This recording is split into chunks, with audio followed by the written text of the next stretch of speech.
Welcome to AC 24/7. We're starting off on a somber note, Monday, June 12th, because it marks 7 years since the deadly and egregious Pulse nightclub attack. A gunman killed 49 people at the Pulse nightclub in Orlando. 53 people were also injured inside of the very popular gay club.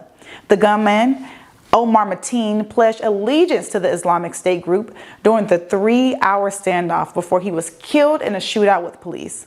In the years since Pulse, Florida's legislators and governors have passed the so-called Don't Say Gay law, limiting school lessons as it pertains to LGBTQIA issues, continues to prohibit health care for trans youth, continues to ban books across the state, all of that stuff. Orlando's mayor posted a message vowing support for survivors and victims' families. There are plans in the works to create a permanent memorial at the site. Happy Pride Month. Happy Pride Year. Happy Pride Life. Happy Pride Month. I know that's right. President Biden and the First Lady, Dr. Jill Biden, welcomed members of the LGBTQIA+ community to the South Lawn for a celebratory picnic and concert. He praised the extraordinary courage of all of our LGBTQIA+ Americans and said no one should have to fear for their safety. The president said protecting the rights of LGBTQIA+ citizens is a top priority of his administration. The president also told those in attendance they are loved, they are heard, and they are seen. Okay, I added that last part. We know real challenges still remain. When a person can be married in the morning and thrown out of a restaurant for being gay in the afternoon, something is still very wrong in America. I want to send a message to the entire community, especially to transgender children. You are loved. You are heard. You are understood. And you belong. President Biden also called on Congress to pass the Equality Act. If passed, it would amend the Civil Rights Act of 1964 to prohibit discrimination on the basis of sex, sexual orientation, and gender identity. Former President Donald Trump is making history. And fortunately for us, I'm not talking about another insurrection. He's scheduled to appear in a federal courtroom in Miami where he will be arraigned. Trump faces a total of 37 counts in a federal indictment related to his handling of classified documents after leaving office. All of this leading to an unprecedented moment. The first time a former president faces federal charges. The Advocate Channel's Chris Nugent has the latest. Security preparations increasing in Miami Monday ahead of former President Donald Trump's Tuesday appearance inside this federal courthouse. We hope that tomorrow will be peaceful. We encourage people to be peaceful in them demonstrating how they feel. And we're going to have the adequate forces necessary to ensure that. Trump will face a total of 37 criminal charges, the majority for alleged violations of the Espionage Act. He denies any wrongdoing and in his first public remarks since the indictment was unsealed, railed against the charges brought by the Department of Justice. It's a horrible thing for this country.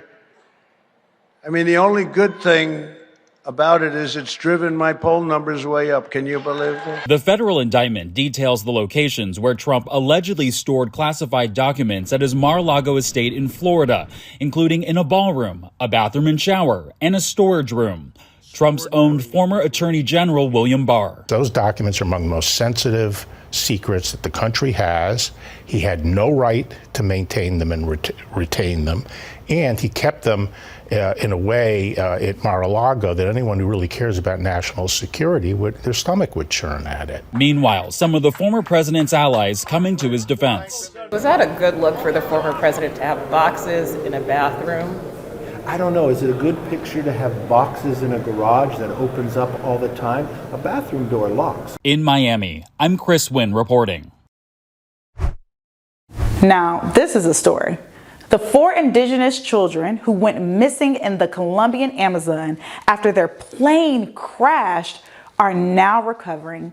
They were found alive after 40 days in the jungle, y'all. Today we're learning more about how they survived, because I could never. Those brave souls. The Advocate Channel's Laura Aguirre has their story. The cry of a baby made this moment possible.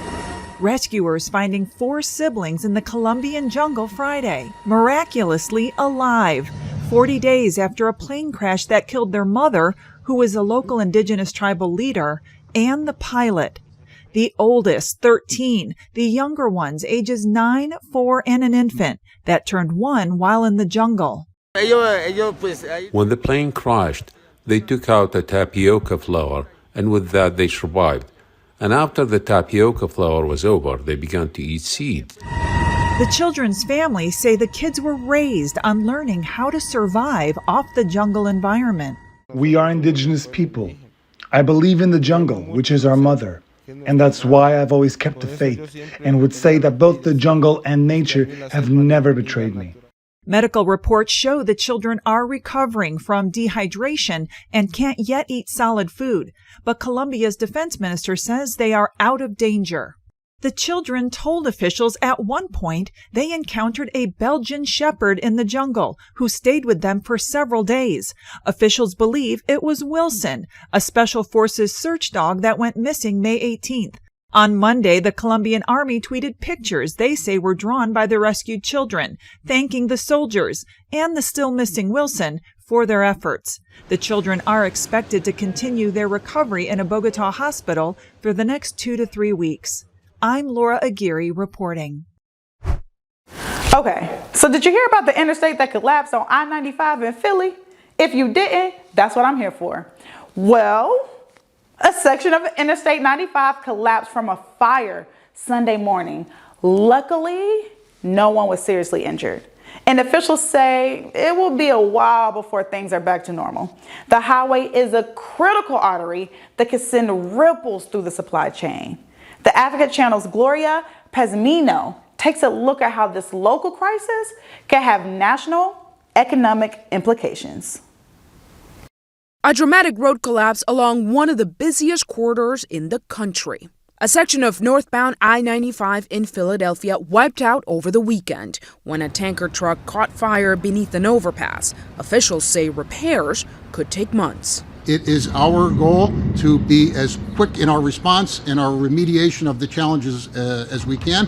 While a critical artery for local commerce, 95 is also integral to the movement of freight nationally. This is not just about commutes, this is also about supply chains. About 150,000 vehicles a day, and a good percentage of that is trucking. The ripple effects could lead to delays and increase the cost of shipping and inventory storage. This is going to be a major disruption in that region, and it's really going to affect the whole Northeast. Major road closures are not an isolated phenomenon. It's a cruel reminder of the importance of our infrastructure, but we have been surrounded by reminders. Previous bridge failures in cities like Memphis and Minneapolis cost the local economies tens of millions of dollars, while a 2017 closure of Atlanta's I-85 led to customer loss for 75% of area businesses, according to a survey by Invest Atlanta. Transportation Secretary Pete Buttigieg says the federal government is committed to assisting reconstruction. The entire region affected by this will have the full support of the United States Department of Transportation for as long as it takes. I'm Gloria Pasmino reporting. Thank you for joining us for AC 24/7. For more, go to advocatechannel.com and remember to sign up for our YouTube page, y'all. Filling in for Aaron Dean on the Advocate Channel, LaPortia.